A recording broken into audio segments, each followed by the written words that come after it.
One of the driving forces of racism in our world today is a constant narrative about Africans not contributing anything to world civilization. This self-serving idea has been used as a tool to justify the enslavement of African people and the dehumanization of their many descendants around the world. The disparagement of our intellect is merely a pawn in the larger goal of devaluing an entire group of people so as to discourage them in competing socially, politically, and especially economically. So today, I thought I would take the time to highlight the top 10 greatest contributions of ancient and medieval Africa. In other words, Africa's gift to the rest of the world.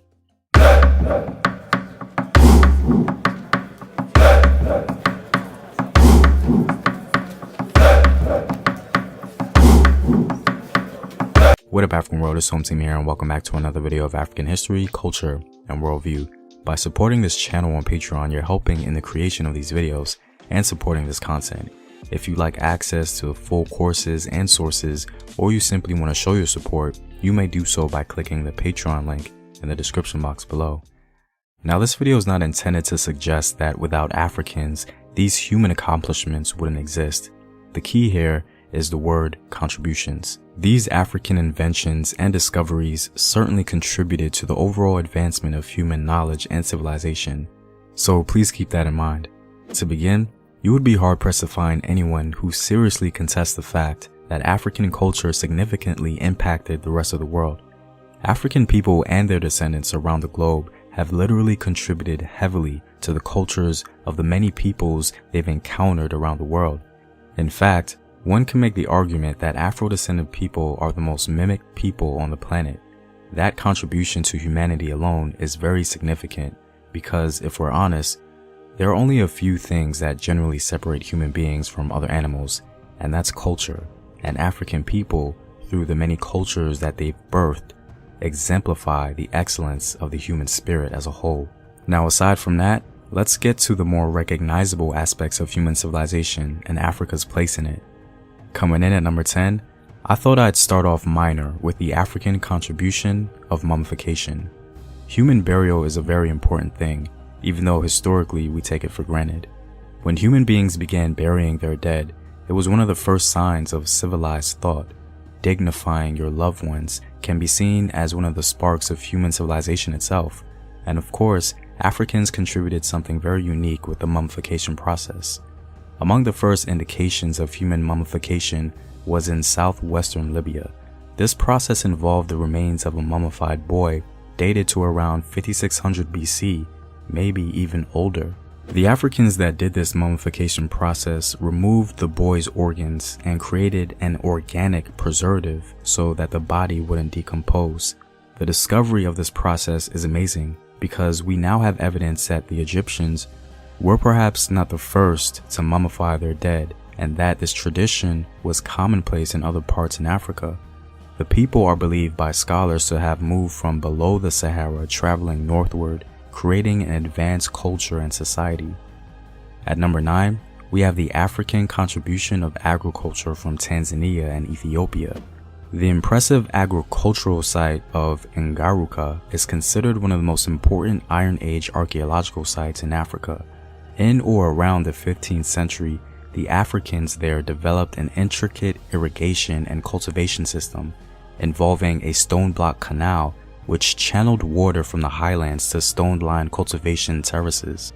Apparently, great lengths were even taken to prevent soil erosion. Ngaruka thrived as an agrarian community for several centuries. One archaeologist concluded that Ngaruka must have been a truly impressive site, a flourishing oasis in the dry Rift Valley, with carefully controlled waters flowing through its stone-built furrows and into the extensive grids of leveled fields of standing sorghum and other crops, all overlooked by the series of neatly constructed nucleated villages. It would seem as though Starbucks is in debt to the discovery of East Africans, as scholars suggest that it was the Oromo people of Ethiopia who first discovered and recognized the energizing effect of the coffee bean plant. Coffee no doubt plays a rather significant role in the lives of everyday people around the world, and we have the Ethiopians to thank for that. For number 8, we have the African contribution to architecture. Aside from the grandest and most recognizable ancient structure on the planet built by Pharaoh Khufu, other Africans have contributed a unique architectural development all the way in Zimbabwe. The stone structures at Great Zimbabwe are the largest stone structures south of the Sahara. Now there is some debate as to the date, but most seem to settle on the 11th century for its construction. These stone structures aren't just impressive because of their size and scope, but because they were built without anything holding them together. Mortar was a very popular way of constructing stone structures around the world, but the Shona people in Zimbabwe showed the world it can be done without it. Upon first sight of the structures, the Portuguese were very impressed. So impressed that they didn't even believe that the Shona people built it. But thanks to genuine scholarship, today we confidently attribute this contribution to world architecture to the Shona people. In the 16th century, Vicente Pegado, captain of a Portuguese garrison in Mozambique, described Great Zimbabwe. Among the gold mines of the inland plains between the Limpopo and Zambezi rivers, there is a fortress built of stones of marvelous size, and there appears to be no mortar joining them. This edifice is almost surrounded by hills, upon which are others resembling it in the fashioning of stone and the absence of mortar, and one of them is a tower more than 12 fathoms high. The natives of the country call these edifices Simbawo, which, according to their language, signifies court. At number 7, we have the African contribution to astronomy. The Dogon people of Mali are a Mande-speaking people of West Africa who have contributed to humanity's knowledge of cosmology. Dogon cosmology has been observed by scholars and scientists who have been absolutely baffled as to how the Dogon people attained this knowledge. Now, of course, the Dogon attribute their knowledge to ancient African astronomical ingenuity, observation, and even religion. The Dogon, since ancient times, were already aware of the subtle details concerning the star system of Sirius, obviously beyond what might be reasonably observed through the naked eye. The details included an understanding that Sirius is a binary star system composed of a large bright sun-like star, Sirius A, and a much smaller, darker, dense, and heavy dwarf star, Sirius B. It's also reported that the Dogon were aware of the 50-year period of orbit of Sirius B around Sirius A, a value that the Dogon assigned to the interval between ritual observances of an important festival they call Sigu. The disbelief within the scientific community led to many who doubted and even chastised, but one genuine scholar named Germain de Terlaine produced a 400-year-old artifact created by the Dogon people that carried a depiction of the dual star system, proving the antiquity of Dogon astronomical knowledge. Dogon knowledge of Sirius B is very impressive and a fantastic contribution to human knowledge, because the dwarf star wasn't even found by Western civilization until the 20th century. For number 6, we have the African contribution of metallurgy. One of the most valuable achievements in human history is the creation and manipulation of elements. The metallurgic sciences have advanced humanity greatly. It's been used for warfare, agriculture, and the building of nations. The science of metallurgy was a tool of human advancement, and Africans were masters of it. In West Africa, the manipulation of iron, brass, and other materials is surprisingly well known, largely due to the masterful art of the Yoruba and Edo peoples. Due to the development of metallurgy in West Africa, the people of Ele-Ife were able to create magnificent pieces of art.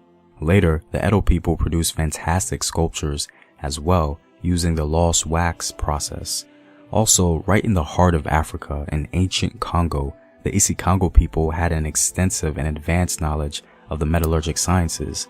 A French scholar by the name of Georges Ballandier had this to say about the metallurgy in ancient Congo. There is no doubting the existence of an expert metallurgical art in the ancient Congo. Only the competition of objects from abroad and the slow deterioration brought about its decline. A further proof is provided by recent ethnographic documents. The Bakongo were aware of the toxicity of lead vapors. They devised preventative and curative methods, both pharmacological and mechanical, for combating lead poisoning. The invention of the metallurgical sciences in various parts of Africa is an absolutely brilliant contribution to human civilization. Breaking our top 5, we have something I consider to be very special. Remaining along the lines of the African metallurgical tradition, we have the African contribution to the Iron Age. The Iron Age in general is a relatively popular period in human history, and it can be considered humanity's transition into modern civilization.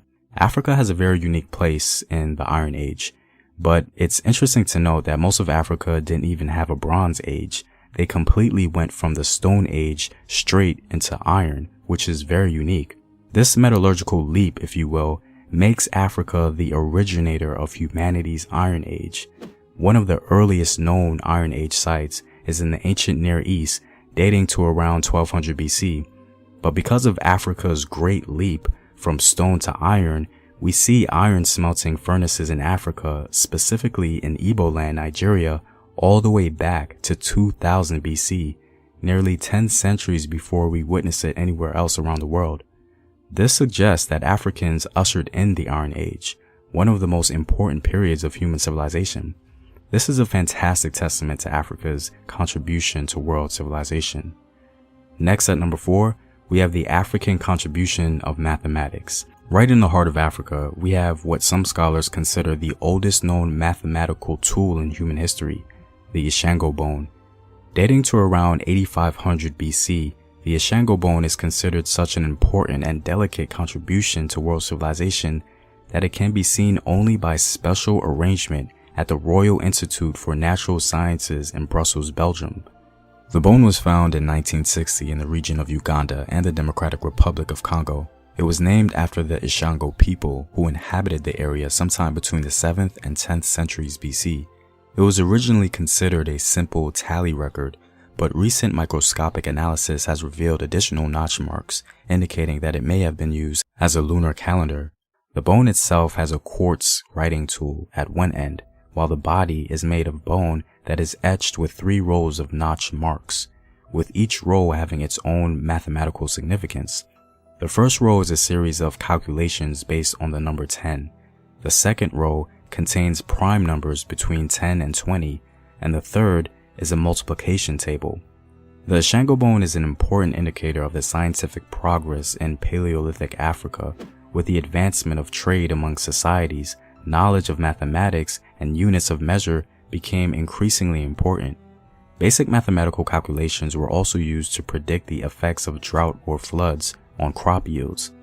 With the discovery of the Ishango bone, the long-held assumption that African societies were slow to develop mathematical technology and made no contribution to this field of human knowledge was significantly challenged and even outright disproved. Breaking our top 3, we have the African contribution to medicine, specifically the surgery of cesarean section. Africans no doubt contributed to the methods of surgery that involve safely retrieving a baby from a mother's womb.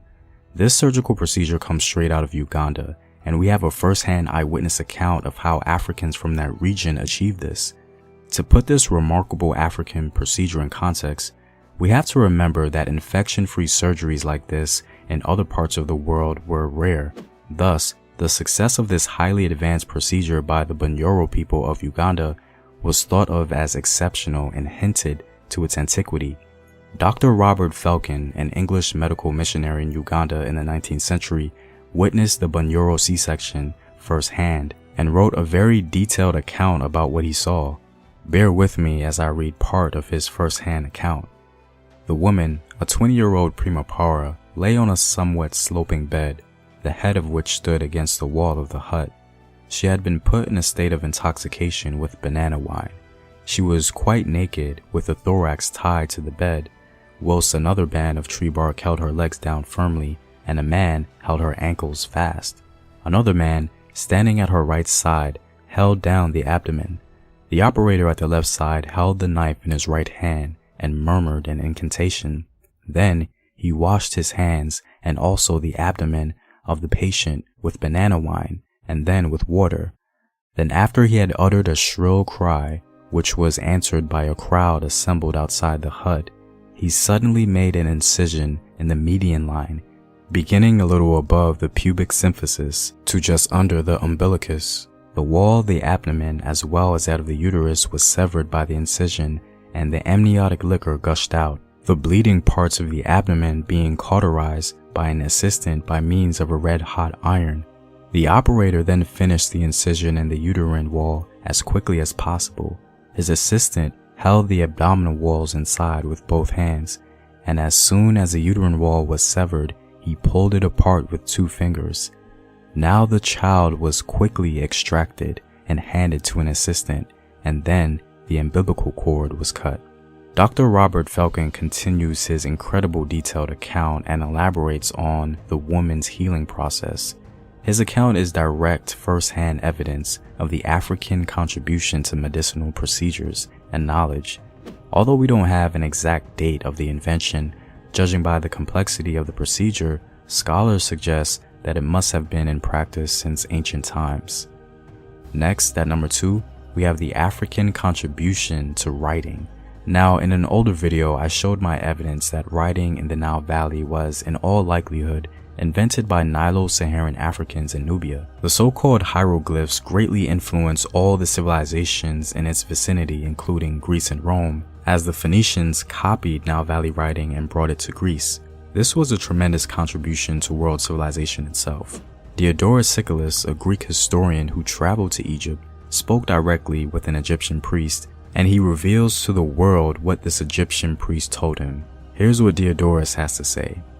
They say also that the Egyptians are colonists sent out by the Nubians, Osiris having been the leader of the colony, and the larger part of the customs of the Egyptians are, they hold, Nubian, the colonists still preserving their ancient manners. For instance, the belief that their kings are gods, the very special attention which they pay to their burials, and many other matters of a similar nature are Nubian practices, while the shapes of their statues and the forms of their letters are Nubian.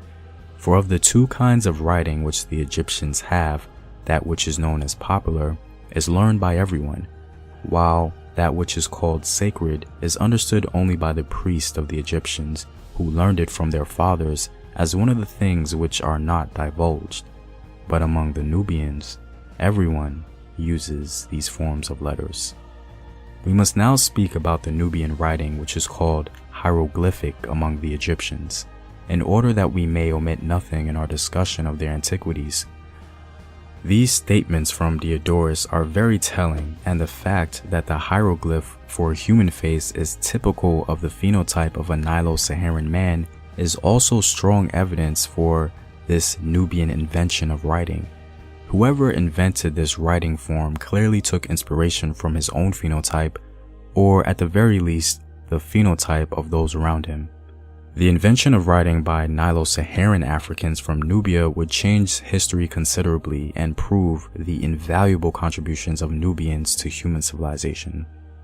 And finally, coming in at number 1, we have the African contribution of intercontinental discovery, or what I like to call the human spirit of exploration. It's largely believed that Africans were the first humans, and without their spirit of exploration, the planet would not have been populated.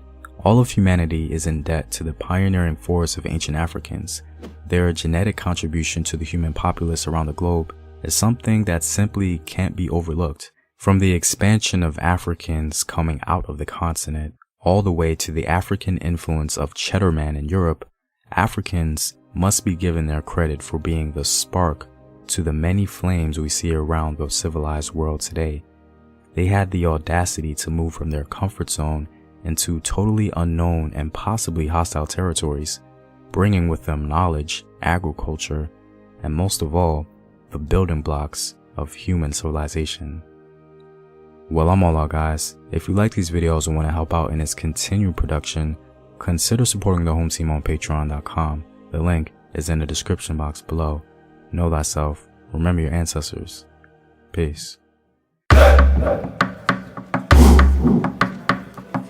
hey.